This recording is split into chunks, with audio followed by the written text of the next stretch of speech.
सच सामने आ रहा है। अभी तो मेरा ख्याल है कि शायद 5-10% अभी सच सामने आया है। अभी बहुत और आएगा और ये बातिल मुकम्मल तौर पे मिटेगा। ये इस बातिल ने पाकिस्तान को जो हशर किया है, ये कौम जानती है। पिछले 3.25 सालों में ज़मीन पे गिरा दिया है। ज़मीन बोस हो गई है हमारी मईशत। इलेक्शनों से पहले भी झूठे वादे, पर इलेक्शनों के बाद भी झूठे वादे। इस शख्स को तो इबरत का नमूना बनना चाहिए। इसने पाकिस्तान के साथ वो हशर किया है जो हम कभी ख्वाब व ख्याल में कभी सोच नहीं सकते थे।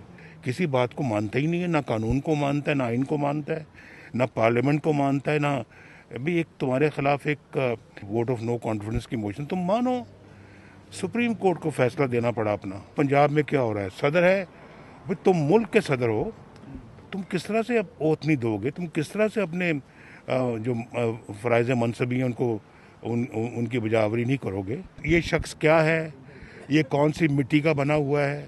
मेरा ख्याल है कौम को सोचना चाहिए कि हम किस बंदे को ले आए हैं और किसको हमने अपने हमारे मुल्क के 22 करोड़ अवाम को मुसल्लत किया है।